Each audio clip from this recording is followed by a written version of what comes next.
Okay, so today we're going to brunch for my mom's birthday. So I got ready. I did my hair, I did my makeup.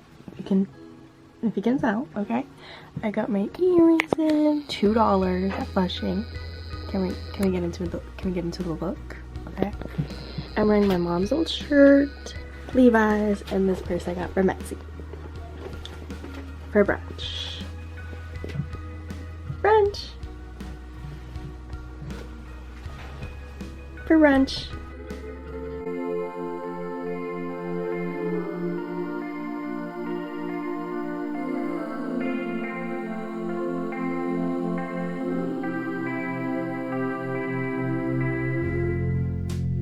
I still have a ways to go.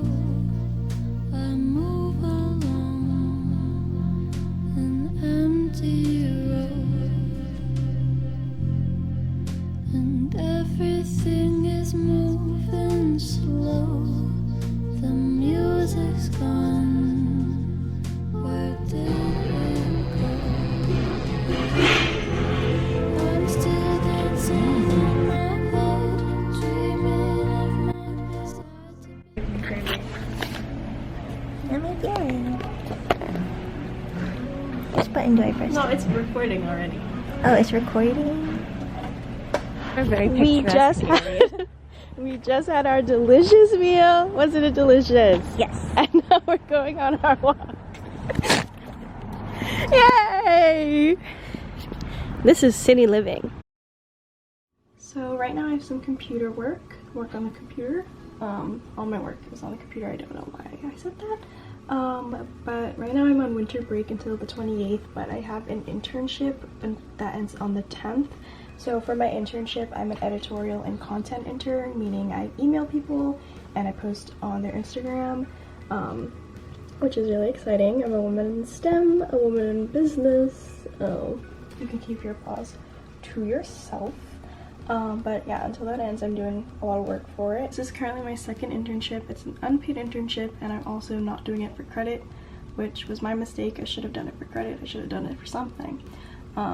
But now I know for my next internship, whether that be next semester or next year or in the summertime, whatever, that I want something that is paid, because being an unpaid intern sucks. And for me personally, I'm also not really learning anything because I'm not working under someone that's like knowledgeable about the work that I'm doing.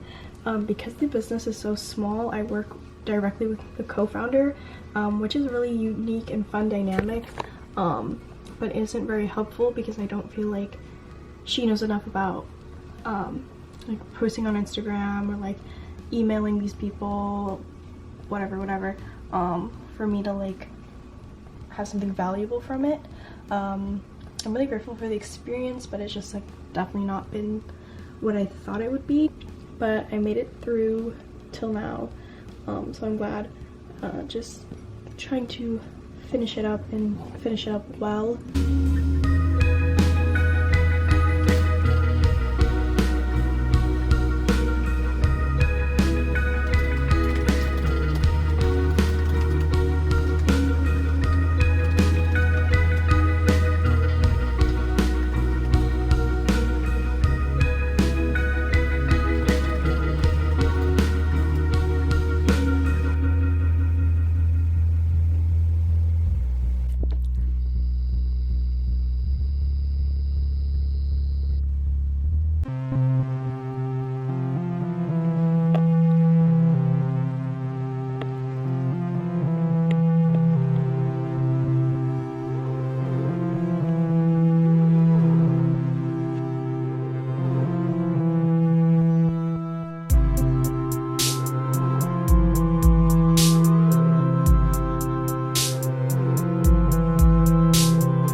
Got back from the library. I've been going there since I was really little, so it's really nostalgic, but the people in there are very rude and salty, and the library just opened up an hour ago, so there's no reason to have that much attitude at 2 p.m. when you opened at 1 p.m. But nonetheless, if you want attitude, go to my local library. Ended up getting convenience store women by Sayaka Murata because I read Earthlings last year and it was one of my favorite reads of 2021, so I saw it there, and this one's one of her more popular books, so I had to get it. So there it is. And I got Manu by Kelly Fernandez. It's a child's graphic novel, and I love children's graphic novels. It's like a light, fun read, especially when I'm in a reading slump, so I'm glad I picked that up. But yeah, I'm glad I got these. I'm currently reading Papusho, I'll put it here, Papusho, on my iPad from I'm so logged into my College Libby app, which has been really helpful to me so I can read more books. It's pretty good, it's going good so far. It's a little crazy and weird, but I just finished the chapter where the women's vaginas fall out of their bodies, they have no vagina, their vagina fell out. And that was a really weird chapter. After that I was I don't know where this is gonna go, but I'm here for the ride. But yeah, I'm gonna finish that one and then get onto these babies. So hopefully I will have another successful 2022 reading year like I did in 2021, because I read way more than I expected to last year. I will read. Like Margaret Atwood said, last year I abstained, this year I devour. And I take what's ours. Margaret Atwood. Margaret Atwood, who? It's all about Dwayne The Rock Johnson. This mirror is so dirty. Now my family and I are getting ready to go to see Disney on Ice, because clearly it's the best show in town and we need to see it. Point blank period. If I don't see Moana on ice, what's the point of living? Moana on ice. It's so nice.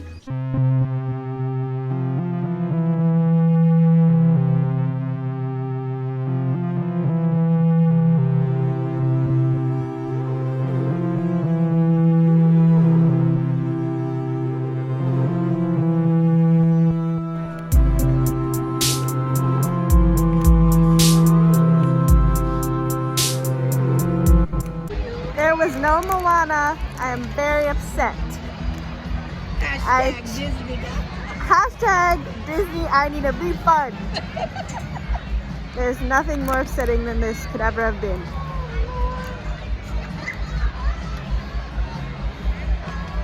They spent 20 minutes on Frozen. They could put one song in.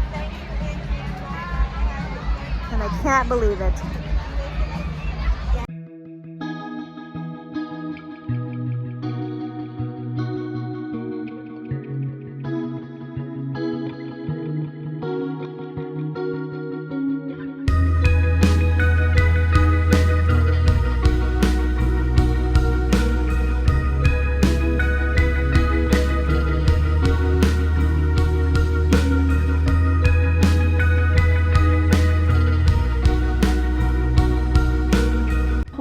Now, and I wanted to give a little update about what this last week has been like. It was my mom's birthday yesterday, Sunday, which you saw her cake and stuff, and we went to Fogo de Chao for brunch together, and that was okay. Honestly, for something being so fancy as I assumed it would be, because it's a fancy steakhouse, the food was okay, and the people are a little bit aggressive. They come up to you a lot, asking how your meal is with the meat, and you're just this is a bit much. I personally prefer a little bit of distance when I'm eating. I was just taken aback. I've never had, I don't know if that's really amazing service or just really intense service, but it was service nonetheless. We also went to Disney on Ice. As you saw, I was really disappointed that they did not have Moana. I was expecting Moana, as Moana is, I feel probably top 5 most popular characters right now. There was no Coco, there was nothing new other than Frozen and Sporky. I've never seen Toy Story, but the most recent Toy Story with Sporky, but the babies were loving it. But it was still nice. Like, it was really cheap, and that arena that we went to was recently built near my area. So we wanted to check it out, and it was really nice, so that was good. And yeah, but a man did steal a bunch of hot dogs from me. I was online for about like 5 minutes, and he just came up and like grabbed the hot dogs. Because it's COVID, they like had the hot dogs, like all the food just out in the front, and I was like, oh, because of COVID, like they're probably gonna want like workers to take it out for you. So that's what I assumed. But no, he just like came, like grabbed all the hot dogs, and when I saw him grabbing it, I was like, oh, like it sparked in my mind that I can just take them. So I like go to get the hot dog, and he just grabs it before me. Like, he takes 6 hot dogs, and I'm like, why? It comes up to me and he's like, oh, I'm so sorry, did I cut you off? And I'm like, being like non-confrontational, I'm like, no, like it's okay. He did cut me, and he took all my hot dogs, and I had to wait longer. I did also though want to give a reading update, because I finished Papusho by Leon Rhodes, I believe, and that was really good. I gave it a 4.75 out of 5, which I think is pretty high. It's definitely not the book I expected.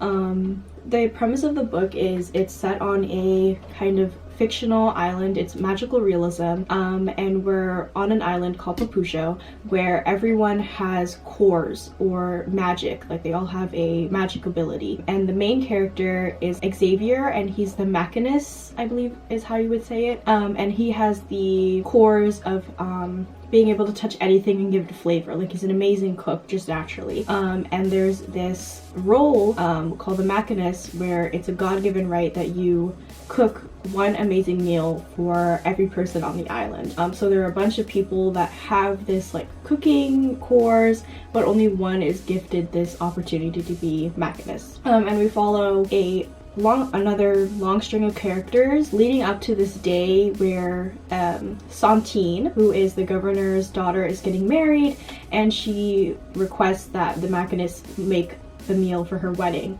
But the machinist Xavier is kind of like apprehensive. He doesn't want to, because it's kind of a thing where he should not be forced to make you a meal. The meal should come naturally when he finds you. So it's like leading up to those events, to the day that he has to make the meal. It was not like him like learning or cooking all the time. It was honestly a very sex positive book, which I wasn't expecting. Like, there was a lot of talk about sex and, you know, sexual organs and all that kind of stuff, which I did enjoy in the end, but it was just like not what I was expecting. Like earlier I talked about how all the women, every single woman on the island like loses their vulva, vagina, like the whole thing comes out, and you're just like, what is happening? What does this have to do with the plot?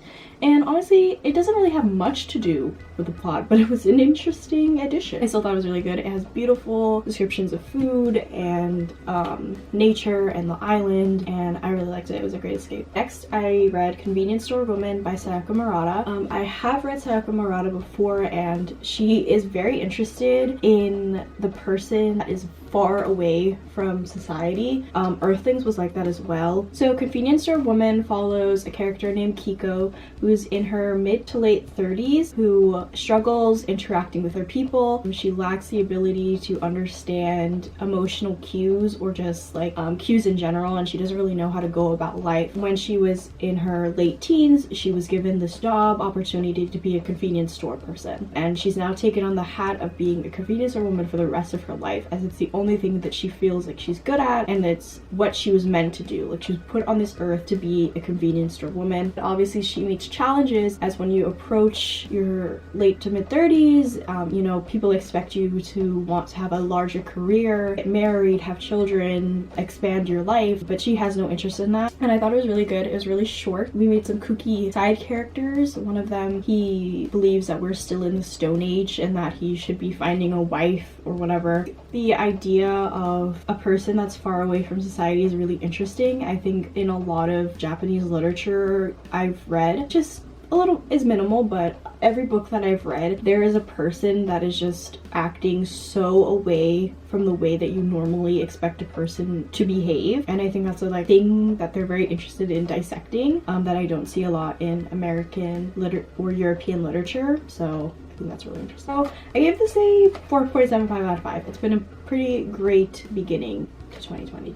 to reading. So next is Manu by Kelly Fernandez, which is a magical realism graphic novel, again, for children. This is for younger readers, and it follows Manu and her friend Josefina, and they live in this nunnery school where everyone, all the girls in the nunnery, have magical powers. Like, they're like witches, and Manu is just the strongest witch. Like, she has the most intense powers, but she doesn't really manage them well, and can be kind of off the wall with her powers. Manu is cursed, sadly to say. Someone cursed Manu, which is not surprising, as Manu is not the best person, and I'd expect anyone to curse Manu. She feels like she does not deserve for her magic to be taken away by this curse, while other people believe that it is a good thing that she's been cursed because her powers are too strong. And Manu does something to get her powers back that leads to a long string of negative events. I thought this was great. I always give graphic novels 5 out of 5 unless it's like really bad, because I feel like most graphic novels are just amazing. Like, the people that create them are